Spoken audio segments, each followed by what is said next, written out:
அன்பானவர்களே, ஆண்டவராகிய இயேசு கிறிஸ்துவின் நாமத்தில் எழும்பி பிரகாசி ஊழியங்களின் சார்பாக உங்களை வாழ்த்துகிறோம். இந்த அக்டோபர் 1ஆம் தேதியில் இந்த மாதத்திற்கு வேண்டிய கிருபையாலும் சமாதானத்தாலும் தேவனுடைய இரக்கமும் உங்களை சூழ்ந்து கொள்வதாக. இன் ஜீசஸ் நேம் கர்த்தர் உங்களை ஆசீர்வதிக்கட்டும். கர்த்தருடைய கிருபை உங்க மேல தங்கி இருக்கட்டும். கர்த்தருடைய முகம் உங்க மேல் பிரகாசிக்க கடவுள். உங்க இருதயம் கலங்காது இருப்பதாக. கடந்த 9 மாதம் நம்மளை அழகா நடத்தின கர்த்தர் இந்த 10வது மாதத்திலும் நம்மோடு இருக்கிற தேவன், நம்மளை விட்டு விலகாத தேவன் நம்மளை வெட்கப்படுத்த மாட்டார். உங்க தேவைகளை சந்திப்பார், பலனடைய செய்வார். நீங்க செய்வது ஒரே ஒரு காரியம் என்ன தெரியுமா? கர்த்தரை தேடுங்க, பரிசுத்தத்தை காத்துக்கொள்ளுங்க, சாட்சியாக வாழ உங்களை அர்ப்பணித்து ஓட ஆண்டவருக்கு முன்பாக முழங்கால் படியிட்டு அவரோடு ஐக்கியப்பட உங்களை தாழ்த்தி ஒப்புக்கொடுங்க. ரத்தத்தால கழுவப்படுங்க. கர்த்தருடைய கிருபை இந்த புதிய மாதத்திலும் உங்கள் மேல வருவதாக. கர்த்தருடைய ஆசீர்வாதம் தங்கி இருப்பதாக. பயப்படாதீங்க, கலங்காதீங்க, சோர்ந்து போகாதீங்க. கர்த்தர் நம்மளை பாதுகாத்து நம்மளை நடத்துவார். ஹல்லேலூயா, ஹல்லேலூயா. கர்த்தருடைய கரம் உங்களோடு இருப்பதாக. இன்று புதிய தேவனுடைய வார்த்தையை தியானிப்பதற்கு முன்பு நம் கண்களை மூடி செபிக்கலாம். ஹல்லேலூயா, ஹல்லேலூயா. ஏசப்பா, இந்த அக்டோபர் 1ஆம் தேதிக்காக மனதார நன்றி செலுத்துகிறப்பா, மனதார நன்றி செலுத்துகிறோம். எங்களை விட்டு விலகாத தகப்பனே, அப்பா, இந்த நிகழ்ச்சியை யாரெல்லாம் பார்க்குறாங்களோ அவர்களை நீங்கள் தொடும்படியாக நாங்கள் செபிக்கிறோம். அவங்களுடைய ஆவி, ஆத்மா, சரீரத்தை தொட்டு ஆசீர்வதிங்க. அவங்க சூழ்நிலைகள் மாறட்டும், அவங்க பிரச்சனைகள் மாறட்டும். இயேசுவின் நாமத்தினால அவங்க எந்த விதத்தில் உங்களுக்கு விண்ணப்பத்தை ஏறடிக்கிறார்களோ அந்த விண்ணப்பம் கேட்கப்படுவதாக. தெய்வ பிரசன்னத்தால் நிரம்ப செய்யுங்கப்பா. சோர்ந்து விழுந்து கிடக்கிற அப்பா ஆத்துமாக்களை உயிரடைய செய்யுங்கப்பா. ஒவ்வொருவரையும் தொடுங்கப்பா. ஒவ்வொரு குடும்பத்தையும் நினைத்தருளுங்க. உங்களுடைய கவலைகளை மாற்றுங்க. அவங்க கண்ணீரெல்லாம் தொடைங்க. அவங்க துக்கம் மாறி போக செய்யுங்கப்பா. இந்த அக்டோபர் மாசத்துல ஒரு மாற்றத்தை பார்க்கட்டும், ஒரு விடுதலையை பார்க்கட்டும், ஒரு நன்மையை சுதந்திரத்துக் கொள்ளட்டும். கர்த்தருடைய கரம் ஒவ்வொருவரையும் ஆசீர்வதிக்கட்டும்ப்பா. இன்று எங்களோடு கூட பேசுங்க. ஜீவனுள்ள வலிமையான வார்த்தையின் மூலமாக எங்களோடு பேசி அந்த வார்த்தையின்படி இந்த மாதத்தை எங்களுக்கு ஆசீர்வாதமாக நாங்கள் உண்மையில் நிலைத்து ஓட, கனி கொடுக்க, சாட்சியாக இருக்க உதவி செய்யுங்க. இயேசுவின் நாமத்தில் துதி ஸ்தோத்திரங்களோடு தாழ்மையோடு இந்த ஜெபங்களை ஏறெடுக்கிறோம் பிதாவே. ஆமென், ஆமென். ஹல்லேலூயா. இன்றும் சங்கீதம் 146 5வது வசனத்தை நான் வாசிக்கிறேன். யாக்கோபின் தேவனை தன் துணையாக கொண்டிருந்து தன் தேவனாகிய கர்த்தர் மேல் நம்பிக்கை வைக்கிறவன் பாக்கியவான். இந்த புதிய மாதத்தில் தேவன் உங்களிடத்தில் எதிர்பார்க்கிறது ஒரு காரியம் என்ன தெரியுமா? எத்தனையோ காரியங்கள் மேலே உங்கள் நம்பிக்கையை வைக்கிறீங்க. உங்கள் வேலையின் மேலே உங்கள் நம்பிக்கை வைக்கிறீங்க. இந்த உலகத்தினுடைய மற்றவங்க சொல்கிற காரியங்கள் மேலே உங்கள் நம்பிக்கை வைக்கிறீங்க. இந்த உலகத்தில் இருக்கிற காரியங்கள் மேலே உங்கள் நம்பிக்கை இருக்கலாம். உங்கள் சூழ்நிலையில், இந்த சூழ்நிலையினால எனக்கு நன்மை வரும் என்று நீங்கள் நம்பிக்கை வைக்கலாம். ஆனால் ஆண்டவர் இன்னைக்கு நம்மளை பார்த்து சொல்ற, உங்கள் நம்பிக்கையை கர்த்தர் மேலே நீங்கள் வைங்க. இன்னைக்கு இப்போது உங்கள் குறையெல்லாம் நீங்கணும்னா கர்த்தருடைய ஆசீர்வாதம் சுரஸ்டின் மேலே இறங்கணும். உங்கள் குறைகளை அறிக்கை செய்யுங்க, உங்கள் பாவங்களை அறிக்கை செய்யுங்க, தேவனுக்கு பிரியமில்லாத காரியங்களை அறிக்கை செய்யுங்க. கர்த்தரின் ஆசீர்வாதமே ஐஸ்வர்யத்தை தரும். அதனோடு ஒரு வேதனை கூட்டார். உங்க சுய புத்தியின் மேல சாய்ந்து விழுந்துட்டீங்களா? இன்னைக்கு மன்னிப்பு கேளுங்க. இன்னைக்கு இயேசு நாமத்துல வாங்க. ஏசப்பா, என்னுடைய பாவத்தை எல்லாம் மன்னிங்க. ஹெட் வெயிட்டா நான் இருந்தேன். என் சுயத்தை நான் நம்பினேன், மனுஷனை நம்பினேன், என் ஃப்ரெண்ட்ஸை நம்பினேன், என்னுடைய சூழ்நிலைகளை பார்த்து எனக்கு நன்மை வந்துடும் நம்பினேன். எல்லாத்தையும் இழந்துட்டேன். இந்த ஒரு வீசை என் பரிசுத்தம் கெட்டு போச்சு. என் பரிசுத்தம் இழந்து சாட்சியற்ற வாழ்க்கை நான் வாழ்ந்துட்டு இருக்கேன். என் பாவத்தை மன்னிங்க, உங்க ரத்தத்தால் என்ன கழுவுங்க என்று நீங்க சொல்வீங்கன்னா இன்னைக்கு நீங்க ரட்சணித்தின் நாள் சமாதானத்தின் நாள், சந்தோஷத்தின் நாள். உங்க ஆசீர்வாதத்தை சுதந்திரிச்சு கொள்வீங்க. கர்த்தர் உங்களுக்கு வழிகாட்டியா வருவார். புது வழிகள் திறக்கப்படும். புது வாசல்களை கர்த்தர் உங்களுக்கு வைத்திருக்கிறார்.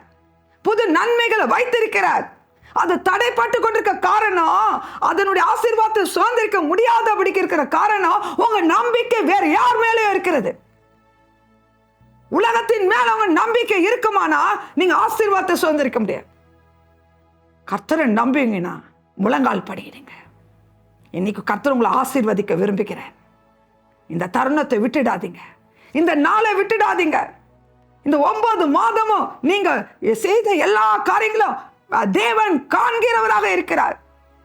அவர் அண்ட வந்து நீங்க அறிக்கை செய்யுங்க. கர்த்தர் உங்களை கனமடைய செய்வார். எந்த இடத்துல வெக்கப்பட்டீங்களோ அந்த இடத்துல தேவன் உங்களை தூக்கி உங்க தலையை நிமிர செய்வார். உங்க வெக்கத்துக்கு சரியா மகிழ்ச்சியை கொடுப்பார், சந்தோஷத்தை கொடுப்பார், சமாதானத்தை கொடுப்பார், இழந்து போன சுகத்தை கொடுப்பார். மனம் இறங்குகிற கர்த்தர். ஆனா நீங்க செய்ய வேண்டியது உங்க பாவத்தை அறிக்கை செய்யணும். உங்க பாவத்தை அறிக்கை செய்யணும். உங்க அக்கிரமங்களை அறிக்கை செய்யணும். உங்க மீறுதல்களை அறிக்கை செய்யணும். இயேசுவின் நாமத்தினால விடுதலை பெற்றுக் கொள்ளுங்க. அவரே நம்பிக்கை, அவரே எல்லாம் சொல்லி அவர் அண்டை நீங்க முழங்கால் படிட்டு உங்க வாழ்க்கையை ஒப்பு கொடுங்க. உங்க சூழ்நிலையை ஒப்பு கொடுங்க. அற்புதம் நடக்கும். அற்புத சுகம் அளிக்கிற வல்லமை உங்க சரீரத்துக்குள்ள வரும். எல்லா தீங்குக்கும் கர்த்தர் உங்களை விலக்கி காப்பார். நீங்க என்னதான் இப்படியே ஓடி எல்லாத்தையும் செஞ்சு இயேசுவை தேடாம பரிசுத்தத்தை கெடுத்து வாழ்வீங்கன்னா அது நன்மையை கொண்டு வராது. அது நன்மை போல தெரியலாம், சமாதானத்தை கெடுத்துரும். சரீரத்தில் வியாதி பலவீனங்களை கொண்டு வந்துடும். உங்க இருதயம் சோர்ந்து போகாமல் இருப்பதாக. இன்னைக்கு கர்த்தர் என் மகளே வா, என் மகனே வா என்று உங்களை அழைக்கிறார். அவர் கிருபையை பெற்றுக்கொள்வீங்களா? தேவா பிரசன்னத்தால் மூடி மறைக்கப்பட இன்னைக்கு உங்க வாழ்க்கையை ஒப்பு கொடுப்பீங்களா? அற்புதம் நடக்கும். அதிசயத்தை காண செய்வார். பாருங்க, 12 வருஷமா பெரும்பாடு உள்ள ஸ்திரீ, 12 வருஷம் கொஞ்சம் நெஞ்சம் இல்லை. வேதனை கஷ்டம் அவளுக்கு தான் தெரியும். தேவனை அறியாதவ தான். ஆனாலும் எல்லாம் பணம், டாக்டர், மருந்து எல்லாம் செலவழிச்சிட்டா. அவ கையிலையும் பணம் காசு இல்லை. அவ்வளோ எல்லாவற்றையும் இழந்துட்டா. டாக்டர், மருந்து, நிறைய பேர் நம்ம பார்க்குறோம், குடும்பங்களில் பார்க்குறோம். வியாதி, டாக்டர், மருந்துனாலே அவங்க ஆசீர்வாதத்தெல்லாம் இழந்து போயிருக்காங்க. ஆனால் சரீரத்தில் சுகம் கிடைக்கல, பலன் கிடைக்கல. எந்த டாக்டர் எவ்வளோதான் சொன்னாலும் உடனே அந்த மருந்து வாங்குவாங்க, அந்த டெஸ்ட் எடுப்பாங்க. எப்படியாவது இந்த மருந்து சாப்பிட்டா எனக்கு சுகம் கிடைச்சிடாதா, இந்த காரியத்தின் நிமிஷம் நன்மை வந்துடாதா என்று ஓடிக்கொண்டே இருக்கிற ஜனங்கள் இருக்கலாம். ஆனால் கர்த்தரை நம்பிட்டீங்கன்னா எந்த சரீரத்தில் எந்த பலவீனம் இருந்தாலும் அவர் உங்களை குணமாக்க வல்லமை உள்ள தேவனாக இருக்கிறார். அவர் தழும்புகளால் சுகம் ஆவீர்கள். பயப்படாதீங்க. அந்த வியாதி உங்களுக்கு தீங்க விளைவு. அவரே நம்புனீங்கன்னா, அவர் மேல் விசுவாசம் வச்சிங்கன்னா கர்த்தர் நிச்சயம் பாதுகாப்பார்.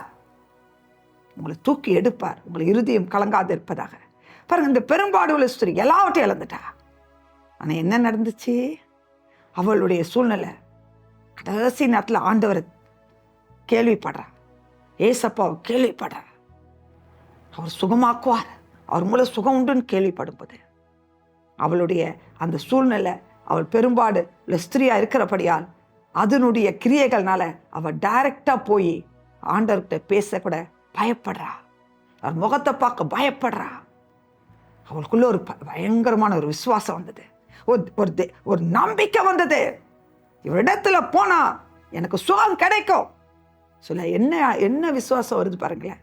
அந்த ஆடையின் ஓரத்தை தொட்டா கூட எனக்கு போதும், நான் சுகமாயிடுவேன்னு நினைச்சிட்டா. உங்களுக்கு நம்பிக்கை இருக்கணும், உங்களுக்குள்ள ஒரு விசுவாசம் இருக்கணும். கர்த்தர் எனக்கு செய்வார்ன்ற நம்பிக்கை வரணும், கர்த்தரால் கூடும் நம்பிக்கை வரணும். விசுவாசிக்காத படிக்க விசுவாசம் இல்லாத படிக்க இருந்தா ஒரு கிரியை நடக்காது. நீங்க விசுவாசிக்கணும், தேவனால் கூடும் என்று நம்பணும். அந்த நம்பிக்கை உங்களுக்குள்ள வரும் பொழுதுதான் அற்புதம் நடக்கும். ஒரு ஓரத்தில் போய் தொட்டா ஆடைய கர்த்தருடைய வல்லமை அவன் மேலே இறங்கி வந்தது. அந்த நிமிஷத்திலே சுகம் கிடைச்சது. இயேசு சொன்னார், என்னிடத்திலிருந்து ஒரு வல்லமை புறப்பட்டது. என்று சொல்லி பார்க்கும்போது எல்லாரும் ஆச்சரியப்படுறாங்க. சுத்தி ஆட்கள் எப்படி இது நடக்கும்னு பார்க்குறாங்க.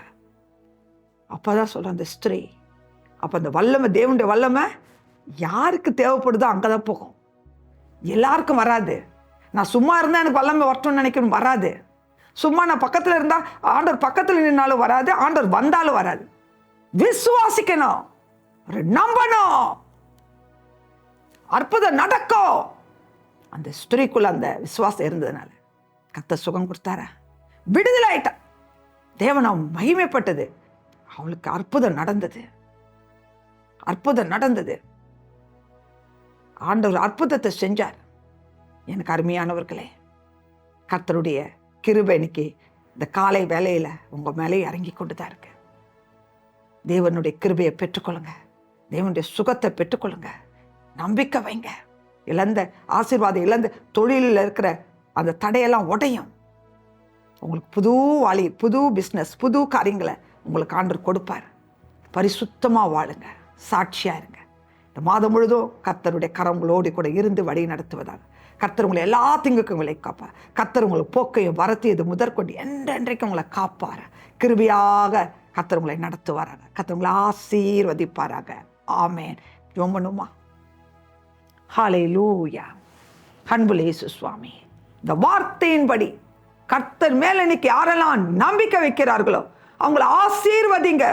அவங்களுடைய சூழ்நிலையை மாற்றுங்க. தடைகள் எல்லாம் உடைட்டோம். மகிமையான காரியங்களை செய்யுங்க. நல்ல சாட்சிகளை கேட்க உதவி செய்யுங்க. கர்த்தர் செய்த நன்மைகளை சாட்சிகளாக அப்பா அவங்க சொல்லத்தக்கதாக உங்க நாமத்தை அவர்களோடு சேர்ந்து நாங்களும் மகிமைப்படுத்த பெரிய அற்புதங்களை, அவங்க எதிர்பார்க்கிற நன்மைகளை இந்த மாதத்துல நடக்கும்படியாக இயேசுவின் நாமத்தினால கட்டளை கொடுக்கிறேன். ஆசீர்வதிங்கப்பா. இந்த மாதம் முழுவதும் கண்ணின் மணி போல காத்துக்கொள்ளுங்க, காத்துக்கொள்ளுங்க. பரிசுத்தமாக ஜீவிக்க உதவி செய்யுங்க. இயேசுவின் நாமத்தில் பிதாவே.